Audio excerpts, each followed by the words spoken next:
Okay, Jeff Burton has joined us. He drives the number 31 Caterpillar Chevrolet for Richard Childress Racing, 8th in points.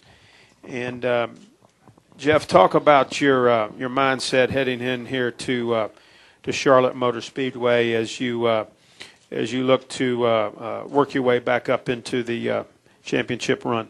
Yeah, I mean, obviously we got a lot of work cut out for us. We're not out of it, but we're approaching there if we don't get something turned around really quickly. So, last week was horrendous. It's the best way to describe it. It just, we never quite got where we needed to be, and it only got worse as the weekend went. So it was a real disappointing weekend. Everybody worked real hard, and it wasn't from a lack of effort, but we just couldn't put it together. So hopefully put that behind us, and if we're going to make a charge, it has to start now. There's not enough time left to keep waiting for the charge to come. It's got to come now, and this wasn't the position I thought we would be in, but it's the position we're in, and we've got to deal with it. Okay, we'll take questions now. We'll start with Jenna, and then go to Kenny, and then to Chuck.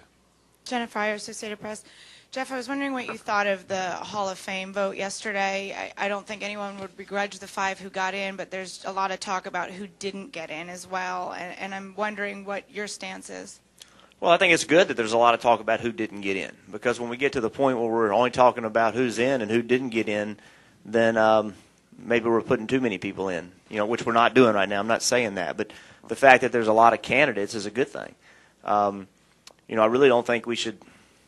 I really think I guess it's nature, human nature, to try to pull the negatives out of it. But the reality of it is that it's a great thing that the 5 people that got inducted. Every one of them is a rightful member of the Hall of Fame. Every one of them has paid a contribution that has made an impact on the sport, and they did their craft very, very well. And there's many people that haven't been nominated yet in the same position. So time will sort all those things out. You shouldn't lose sleep if you're honored enough to get into the Hall of Fame. You shouldn't lose sleep about when you got into the Hall of Fame. The third class is no less important than the second class, and the 10th class will be no less important than the third class. So for those that didn't get in it, that expressed disappointment, I guess I understand that in some ways, but it's a hell of an honor to be considered to be in the Hall of Fame, and I think the emphasis should be placed on the people that did get in it, because there's no one that got in it that didn't deserve to be in it. Kenny, and then Chuck, and Viv. Right here. Jeff, Kenny Beck with WXII. Your teammate Kevin Harvick said just a little bit earlier this afternoon, at this point in the season, if you're not 5th place, you probably don't have a legitimate shot at winning the whole thing. Number one, do you agree? And number two, what kinds of things can you and Clint do the rest of the way to try to help Kevin out? Well, we haven't run the white flag up yet. This is an interesting sport. As I said, we are certainly not in a position that we want to be in. We're certainly not in a position I thought we would be in, but we're in the position we're in. And for there to be great comebacks, at some point you have to be behind. And that's where we are right now. So our focus is on trying to mount the comeback. Without the faith that you can do it, it never happens. Certainly the odds are against us, but our focus is on still trying to go out and perform so we can win the championship.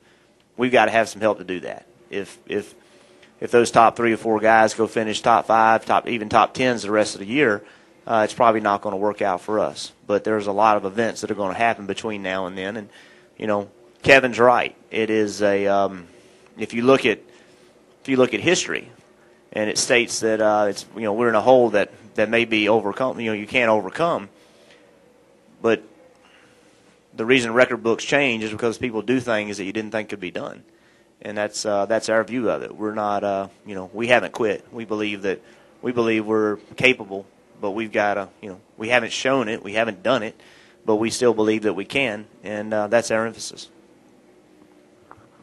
Okay, let's go to Chuck and then Viv. Chuck Howard, NASCAR Media Group. Jeff, obviously next week we've got Martinsville, and for several weeks we've all been discussing how Talladega is the wild card like it usually is. Seeing that the points positions with everybody may be similar when you get to Talladega, do you now approach racing Talladega differently, knowing that you've got nothing to lose, whereas perhaps if you were in the hunt more, you might be a little more defensive? Well, we're not there yet. We don't know what position we're going to be in when we get there. Obviously, we're not going to be leading the points when we get there, but we don't know what position we're going to be in. No matter what, finishing the best you can finish is all you can do. And my emphasis every time I go to Talladega is to try to win the race, miss the wreck, don't cause a wreck. The thing about the races, the wild card races, is who would have thought Kansas? When you had engine failures and you had all the things going on. I'm sorry, not Kansas, California last week. I'm 2 weeks ahead. California, you had a lot of people breaking engines. You had all that stuff, 99 cars stopped on the track for, stuff. You don't never know when that stuff's going to happen. So every race is potentially a wild card race. Talladega, without a doubt, evidence suggests it potentially is the biggest. But, you go into that race and approach it just like you do every other race, I think. Let's go Viv, John Gunn, David Newton. Viv Bernstein, New York Times. What are your theories on why the ratings have dropped in the chase, and is there any thought that maybe people are bored with another Jimmy run? I don't know. I honestly don't know. I don't proclaim to be someone that can analyze why people watch what they watch, when they watch it. I don't understand it. There was a period of time where we really questioned the quality of racing. I'm going to have a hard time saying that I don't think the quality of racing is good right now. I don't know. I wish I had an answer for you. I'm sure that NASCAR wishes I had an answer for them. I don't have the answer. I don't know why it is. The racing's been good. It's not a runaway chase. I mean, my God, anybody thinks it's a runaway chase isn't paying attention. I don't know. When other teams go on runs and start, reeling off, when Tiger Woods is winning a lot of tournaments, more people watched. So, if you argued that, well, Jimmy having success is bad for the sport, well, then why was golf so good when Tiger was so good? So I don't, it doesn't make sense to me, and I don't proclaim to understand it. Okay, let's go John, David, and Shannon. John Gunn, NASCAR Illustrated. There was a lot of motivation for you in 2009 coming into this season to improve, what you guys have done, but to, let's say, hit the next level, more top fives, more contention for wins. What do you think you guys need to do? Well, our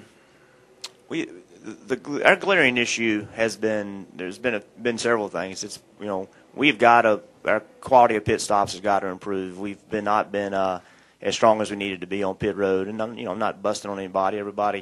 Everybody's working really hard, but we've consistently losing spots on pit road. That hurts us. We consistently don't qualify as well as we need to. That hurts us. And we have had during the race, we could be sitting here today. We could be. We're not, okay? But we could be sitting here today having won 6 or 7 races this year. Had we had the right pit stop, had I made the right move, had, if, right? If doesn't pay the bills. But we were in position to do that and didn't do it. So our weaknesses are execution. We need to execute better with strategy, with me making the right move at the right time. We were in position and have been in position to win at plenty of our share of races. We haven't executed on any of them. So we've got to tighten up all those things. In addition to continue to find speed. We haven't had the speed the last 8 weeks that we had prior to that. So we've got to get our speed back and figure out why we're not quite as quick. So it's never one thing. It's many things, and that's what our focus is on right now and getting ready for next year is figuring out a way to step up all those areas. We're working really hard. We haven't given up on this year by any means, but we're working really hard on being prepared for next year. And we're gonna